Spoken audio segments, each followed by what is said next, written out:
اللہ تبارک و تعالیٰ کے پاکیزہ نام سے آغاز کرتے ہیں جو بہت مہربان نہایت رحم والا ہے۔ حدیث نمبر 664 اور 665 پر کلام چل رہا ہے۔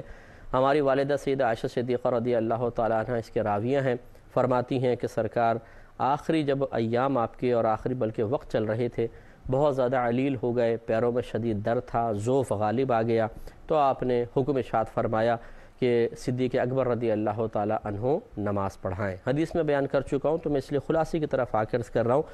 تو سیدہ عائشہ صدیقہ رضی اللہ تعالیٰ عنہ فرماتی ہیں کہ میں نے تو روکنے کی کوشش کی کہ وہ رقیق القلب ہیں، لیکن سرکار نے جب بار بار فرمایا تو بہرحال صدیق اکبر رضی اللہ تعالیٰ عنہ گئے اور نماز پڑھانا شروع کی۔ اس دوران ہمارے آقا صلی اللہ علیہ وسلم کی طبیعت مبارکہ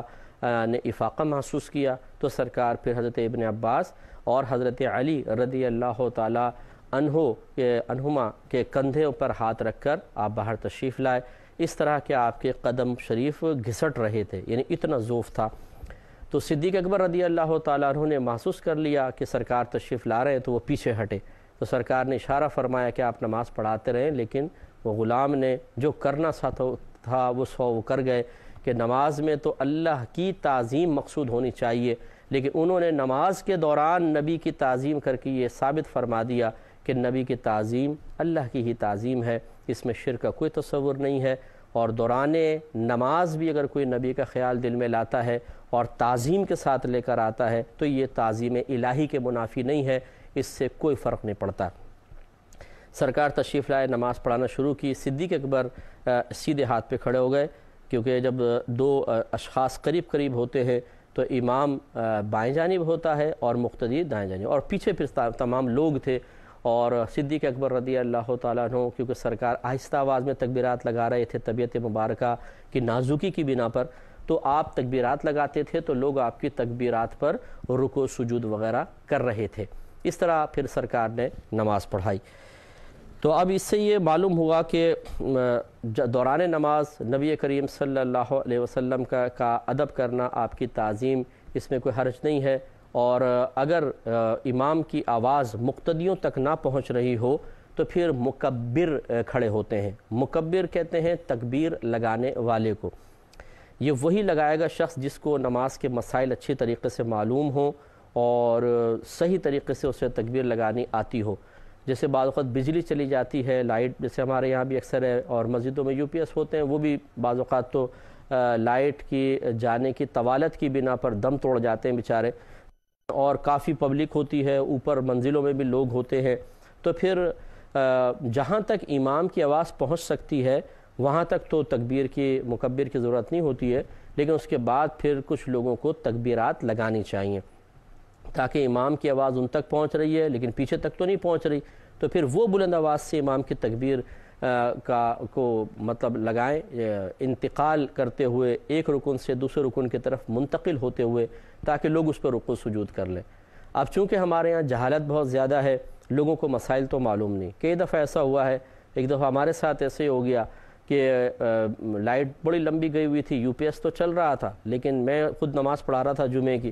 اور پڑھاتے پڑھاتے یو پی ایس بھی بیچارہ دم توڑ گیا۔ اب میں تکبیر لگا رہا ہوں، کہاں تک میری آواز پہنچے گی، اور اوپر بھی پبلک تھی، تو وہ پیچھے جو تھے وہ حالانکہ صاحب علم لوگ بھی تھے لیکن وہ گھبرا گئے، شاید کچھ بچے تھے کہ جو تکبیر نہ لگا سکے، اور نتیجہ یہ نکلا کہ جو میرے قریبی لوگ جہاں تک میری آواز جا رہی تھی وہ رکوع سجود کر رہے ہیں، ان کے پیچھے والے تھوڑا بہت ان کو دیکھ کے کر رہے ہیں، باقی جو اوپر والے بیچارے وہ کھڑے ہوئے ہیں کہ ہو کیا رہا ہے یہ، نہ ان کو رکوع کی آواز تکبیر سن رہی ہے نہ سجود کی، سب کی نمازیں بہت سارے لوگوں کی ضائع ہوئیں، یعنی پھر وہ کسی اور مسجد میں گئے ہوں گے نماز پڑھنے کے لیے۔ تو اس لیے یہ احکام جو ہیں یہ لوگوں کو سیکھنے چاہیے کہ اگر لائٹ وغیرہ نہیں ہے تو پھر امام کی آواز کو پیچھے تک پہنچانے کے لیے مختلف صفوف میں، جیسے ہر 10 کے بعد یا 5 کے بعد اتنی تک تو آواز پہنچی جاتی ہے، مکبر کھڑے ہوں تاکہ آواز پیچھے تک پہنچے اور لوگوں کی نماز خراب نہ ہو۔ تو ہمارے آقا صلی اللہ علیہ وسلم نے پھر نماز پڑھائی اور باقی نماز اور صدیق اکبر رضی اللہ تعالیٰ عنہ نے اقتدا کی ہے۔ اب بعض حدیثوں میں ایسا ہے کہ سرکار نے پیچھے نماز پڑھی اور صدیق اکبر رضی اللہ تعالیٰ عنہ نے امامت فرمائی ہے۔ تو یہ اس میں تطبیق یہ ہے کہ یہ مختلف روایات ہیں ایک اس روایت کے مطابق صدیق اکبر رضی اللہ تعالیٰ عنہ امام سرکار نے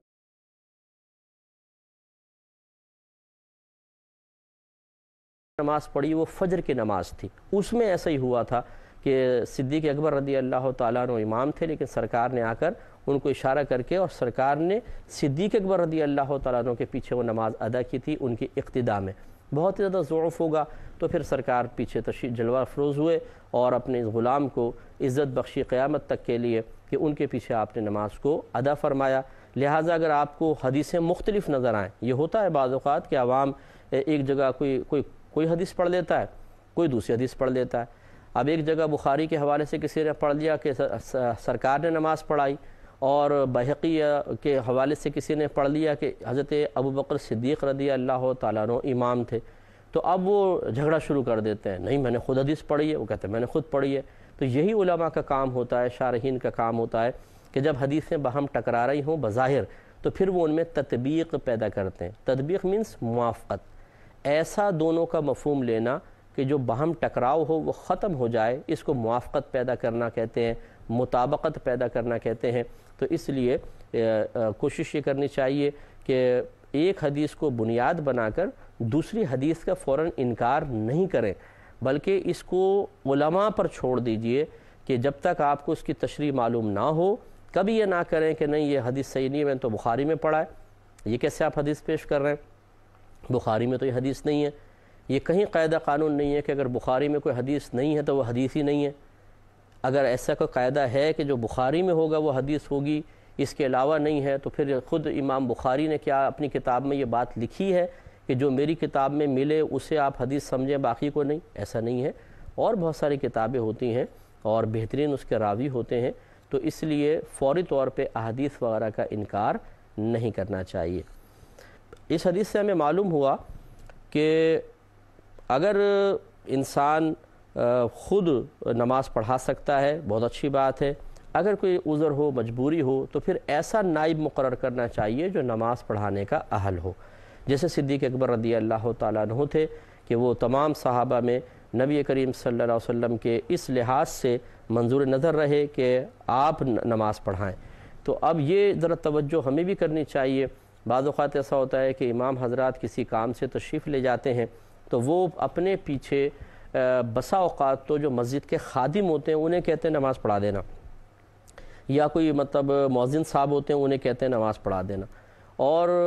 میرا مشاہدہ یہ ہے کہ اکثر جو حافظ قرآن جو مؤذنین وغیرہ ہوتے ہیں انہیں تمام مسائل آتے نہیں ہیں، طہارت کے مسائل صحیح نہیں آتے ہیں، نماز کے مسائل، ان سے اگر آپ نماز کے فساد کے بارے میں معلوم کریں کہ کس طرح نماز فاسد ہوتی ہے وہ باتیں نہیں پتہ ہوتی۔ میں یہ نہیں کہہ رہا ہوں کہ ہر مؤذن ایسا ہوتا ہے، میں نہیں کہہ رہا ہوں کہ ہر خادم ایسا ہوتا ہے، لیکن اس پر ہمیں توجہ ضرور کرنی چاہیے کہ جب آپ کسی کو اپنا نائب بنا رہے ہیں تو کم از کم وہ اس قابل ہونا چاہیے کہ وہ صاحب علم بھی ہو، اور کم از کم نماز کے بارے میں اس کو مکمل طور پہ معلومات حاصل ہوں، تب وہ نائب بننے کی صلاحیت رکھتا ہے۔ ایسا نہ ہو کہ امام اپنے کام سے نکل جائیں اور لوگوں کی نماز کی کوئی اہمیت ہماری نگاہوں میں نہیں ہے کہ وہ بچے گی نہیں بچے گی، صحیح ادا ہوگی نہیں ہوگی، ثواب پورا ملے گا نہیں ملے گا۔ کسی کو بھی جاتے ہوگا یار ذرا نماز پڑھا دینا میں جا رہا ہوں کام سے، اور وہ کھڑے ہو گئے صاحب فوراً نماز پڑھانے کے لیے، نہ علم ہے نہ کچھ ہے، بلکہ بعض اوقات مقتدی ان سے زیادہ صاحب علم ہوتے ہیں، لیکن چونکہ وہ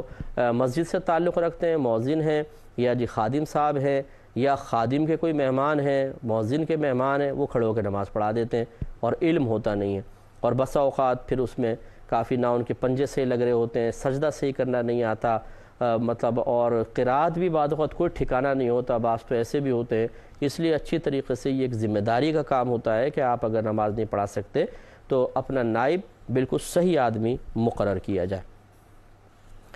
اگلی حدیث کی طرف آتے ہیں۔ اس کا باب قائم کیا ہے، باب الرخصۃ فی المطر والعلۃ ان یصلی فی رحلہ، یعنی اس کا ترجمہ یہ ہے کہ بارش یا کسی اور سبب سے گھر میں نماز پڑھنے کی رخصت کا باب، یعنی اگر باہر بہت شدید لو چل رہی ہے، طوفان ہے، آندھی ہے، بارش ہے، تو انسان ترک جماعت کر سکتا ہے اور اپنے گھر میں نماز پڑھ سکتا ہے۔ اس مضمون کی حدیثیں پہلے بھی گزر چکی ہیں، یہ آئی ہے تو میں دوبارہ عرض کر دیتا ہوں۔ حدیث نمبر ہے 666۔ حضرت ابن عمر رضی اللہ تعالی عنہما اس کے راوی ہیں اور ان کے غلام تھے حضرت نافع رضی اللہ تعالیٰ عنہ. وہ آپ سے روایت کرتے ہوئے کہہ رہے ہیں کہ حضرت ابن عمر رضی اللہ تعالیٰ عنہما نے ایک سرد رات میں جب ہوا چل رہی تھی اذان دی، پھر فرمایا سنو گھروں میں نماز پڑھو. یعنی آپ نے اذان دیتے ہوئے بلند آواز سے فرمایا لوگوں اپنے گھروں میں ہی نماز پڑھو. پھر فرمایا کہ رسول اللہ صلی اللہ علیہ وسلم مؤذن کو یہ حکم دیتے تھے کہ جب رات کو سردی یا بارش ہو تو وہ کہے کہ سنو گھروں میں نماز پڑھو. تو اس سے آپ دیکھیں کہ معلوم ہوا کہ ترک جماعت کے لیے شدید سردی بھی ایک عذر ہے، کیونکہ وہ مدینہ شریف پہلے تو جیسے اب بڑی بڑی بلڈنگیں ہیں ماشاءاللہ، وہاں ایسا تو نہیں تھا، وہ تو بس 7 فٹ کے اونچے گھر ہوتے تھے تقریباً. اور جتنا اب مسجد نبوی ہے جو پرانے لوگ ہیں بتاتے ہیں کہ پورا مدینہ اس میں آ گیا ہے. جو قدیم مدینہ سرکار کے زمانے کا مبارکہ کا تھا وہ اس وقت مسجد نبوی کے اندر ہے. تو آپ اندازہ کریں کہ جب یہ گاؤں وغیرہ میں بھی آپ چلے جائیں گرمی بھی شدید ہوگی، اور جب سردیاں ہوتی ہیں تو سردیاں بھی شدید، کہ ہوا کھلے علاقے ہوتے ہیں کیونکہ ہوا بہت تیز چلتی ہے، اور سردیوں میں ٹھنڈی ہوا. اور یہ جو جتنے عرب کنٹریز ہیں آپ یہ دیکھیں سہارا وغیرہ جیسے آپ نے ڈاکومنٹریز اگر دیکھی ہوں، دن میں مطلب 52 اور 53 ڈگری سینٹی گریڈ چل رہا ہوگا، لیکن نائٹ میں رات میں بعض اوقات مائنس میں چلا جاتا ہے، اتنی سردی ہو جاتی. تو ایسی صورتحال میں جب کہ شدید سردی ہو اور آدمی کو گمان ہو کہ وہ بستر سے باہر نکلے گا ہوا لگ جائے گی، ٹھنڈ لگ جائے گی، بخار ہو جائے گا، نزلہ شدید ہو جائے گا، تو بالکل اپنے گھر میں نماز پڑھ سکتے ہیں. ہاں اگر کوئی ہمت رکھتا ہے، اگر وہ چادر وغیرہ اچھی طرح لپیٹ کر اپنے آپ کو بیماری سے محفوظ رکھ کے مسجد تک آ سکتا ہے تو وہ آئے، بالکل صحیح ہے. لیکن اگر بہت شدید سردی ہے تو وہ رک سکتا ہے. جیسے برف باری وغیرہ والے علاقے خاص طور پر، کہ جس میں آدمی گھر سے باہر نکلے تو رات میں ویسے ہی بلب وغیرہ کم جل رہے ہوتے ہیں روڈوں پر، تو کہیں برف میں دھس جائے بیچارہ گر جائے، تو وہ بالکل اپنے گھر میں نماز پڑھ سکتے ہیں. اس میں کوئی حرج نہیں ہے، بلکہ یہ مؤذنین کے لیے ایک سنت بھی ہے. لیکن کمیٹی سے پہلے مشورہ کر لیا جائے، کیونکہ عموماً جو کمیٹی ہیں وہ بیچارے ان کے پاس اتنا علم تو ہوتا نہیں ہے، انہیں اس قسم کی حدیثیں کہاں پتہ. اگر یہ سنت زندہ کی جائے کہ جب شدید بارش ہو یا مطلب طوفان ہے، شدید برف باری ہے، بہت ہی سخت سردی ہے، تو مؤذن صاحب اذان دینے کے بعد، ویسے تو حی علی الصلاح حی علی الفلاح کے اندر کے درمیان بیچ اذان میں بھی اس طرح کے کلمات بول سکتے ہیں جیسے کہ حدیث میں آ رہا ہے، میں آپ کو بتاتا ہوں. لیکن یوں کر لیں کہ اذان دینے کے بعد اور پھر یہ کہہ دیں کہ بھئی آپ کے لیے اس وقت ترک جماعت کا عذر موجود ہے، جو اپنے گھر میں نماز پڑھنا چاہیں پڑھ سکتے ہیں، کوئی گناہ نہیں. سنت کی ادائیگی کی نیت سے کہ ہمارے آقا صلی اللہ علیہ وسلم نے مؤذن سے اس قسم کے کلمات کہلوائے ہیں. تو حضرت ابن عمر رضی اللہ تعالی عنہما نے اذان دی، پھر فرمایا کہ سنو گھروں میں نماز پڑھو. پھر فرمایا کہ رسول اللہ صلی اللہ علیہ وسلم مؤذن کو یہ حکم دیتے تھے کہ جب رات کو سردی یا بارش ہو تو وہ کہے کہ سنو گھروں میں نماز پڑھو. تو حضرت عبداللہ ابن عمر رضی اللہ تعالیٰ عنہما بہت زیادہ متبع سنت تھے، اور آپ کوشش فرماتے تھے کہ سرکار کی کوئی قولی حدیث مل جائے اس پہ عمل کروں. اسی طرح کوئی فعلی حدیث مل جائے کہ سرکار کا اس میں کوئی بھی فعل ثابت ہو، تو حضرت عبداللہ ابن عمر رضی اللہ تعالیٰ عنہما کوشش کرتے تھے کہ میں اس کو اختیار کر لوں. حتیٰ کہ آپ نے پیچھے کتاب الصلاۃ میں نے تفصیل سے حدیثیں ذکر کی ہیں کہ آپ ہر جگہ معلوم کرتے تھے کہ سرکار نے دوران سفر کہاں کہاں نماز پڑھی ہے. جہاں جہاں سرکار نے نماز پڑھی ہے حضرت عبداللہ ابن عمر رضی اللہ تعالیٰ عنہما کو معلوم ہو گیا تو آپ نے وہیں پہ جا کے نماز پڑھی ہے. ٹیلوں پر، درختوں کے نیچے، جہاں ثابت ہو گیا وہاں جا کے نماز پڑھی ہے تاکہ وہ مجھے جگہ کی برکت حاصل ہو جائے. تو اس لیے یہ بھی ایک ذہن میں رکھنا چاہیے کہ نبی کریم صلی اللہ علیہ وسلم کے طریقہ مبارکہ، جو آپ کی سنتیں ہیں، جو آپ کے طریقے ہیں، چاہے وہ مستحبات کیوں نہ ہوں، جیسے یہ اذان کے بعد یہ کہنا مستحب ہے، نہیں بھی کہیں پورا کر سکتا ہے، اور ان میں مشغولیت کسی فرض واجب وغیرہ سے روک نہ رہی ہو تو ایسے مستحبات کو بالکل اختیار کرنا چاہیے. یہ بہت بڑی سعادت کی بات ہے. حدیث نمبر 667 پہ چلتے ہیں. 667 حدیث مبارکہ ہے. حضرت اتبان بن مالک رضی اللہ تعالی عنہ ایک انصاری اور نابینا صحابی تھے. اور بیان کرنے والے ہیں محمد بن ربیع انصاری، یہ راوی ہیں، یہ کہہ رہے ہیں کہ حضرت عتبان بن مالک انصاری رضی اللہ تعالی عنہ نابینا تھے اور وہ اپنی قوم کی امامت کرواتے تھے۔ انہوں نے رسول اللہ صلی اللہ علیہ وسلم سے عرض کی کہ یا رسول اللہ صلی اللہ علیہ وسلم، کبھی اندھیرا ہوتا ہے اور درمیان میں ایک ندی تھی، مسجد نبوی تک پہنچنے کے ان کے گھر کے درمیان ایک ندی آتی تھی، تو وہ کہتے ہیں، انہوں نے کہا کہ اور ندی میں سیلاب ہوتا ہے اور میں نابینا ہوں، بس یا رسول اللہ صلی اللہ علیہ وسلم آپ میرے گھر میں کسی جگہ نماز پڑھا دیں تو میں اس کو اپنے نماز پڑھانے کی جگہ بنا لوں گا۔ ان کے پاس نبی کریم صلی اللہ علیہ وسلم تشریف لائے اور فرمایا کہ تم کہاں چاہتے ہو کہ میں نماز پڑھوں؟ انہوں نے اپنے گھر کی ایک جانب اشارہ کیا تو اس جگہ رسول اللہ صلی اللہ علیہ وسلم نے نماز پڑھائی۔ یہ پہلے بھی حدیث گزر چکی ہے، میں اس پہ مختصر سا تبصرہ عرض کر دیتا ہوں کہ اس سے معلوم یہ ہوا، پہلی بات تو یہ کہ نابینا بھی اگر مسجد تک آ سکیں تو بہت بہتر ہے کہ وہ آ کر نماز مسجد میں ہی ادا کریں، اگرچہ نابینا پر جماعت واجب نہیں ہوتی ہے، اس طرح جمعہ تھے،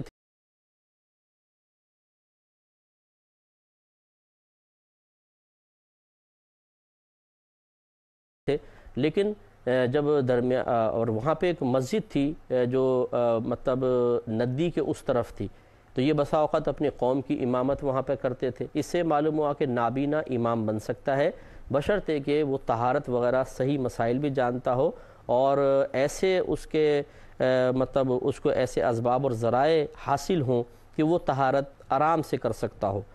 جیسے مثال کے طور پر اب جیسے گاؤں وغیرہ ہوتے ہیں، اب تو ہر جگہ بہت زیادہ ترقی ہو گئی ہے، لیکن اگر ایک نابینا ہے تو وہ چونکہ گاؤں میں ٹوائلٹس وغیرہ نہیں ہوتے تھے تو پھر وہ بیٹھ کے اگر پیشاب کر رہے ہیں تو کچھ پتہ نہیں کہ پیشاب ہو سکتا ہے پیروں تک پہنچ جائے، پیروں پر چھینٹیں بہت زیادہ آ جائیں، کچھ پتہ نہ چلے، کپڑوں پر آ جائیں، پاسبل ہے۔ تو اس لیے اس قسم کے ماحول کے اندر بہتر ہے کہ پھر دیکھنے میں جو بینا شخص ہے وہی امامت کروائے۔ لیکن اگر ایسے اسباب اور ذرائع میسر ہیں کہ جہاں پہ آرام سے انسان طہارت کر سکتا ہے، اس کے آلودہ ہونے کا کوئی اندیشہ نہیں ہے، تو پھر وہ نابینا بھی بالکل نماز کی امامت کر سکتے ہیں۔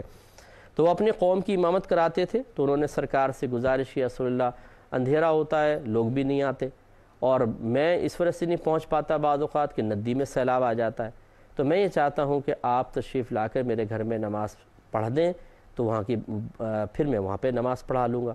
یعنی کوئی دو چار جو آدمی جمع ہو جائیں گے تو ان کو گھر پہ نماز پڑھا لوں گا۔ اس سے ایک معلوم یہ ہوا کہ اگر صحیح عذر پیدا ہو جائے تو ترک جماعت کی جا سکتی ہے۔ سرکار نے نہیں فرمایا کہ نہیں آپ کو جماعت سے آنا پڑے گا، اس ندی میں بھی کشتی چلا کے کسی کے ساتھ آئے، نہیں،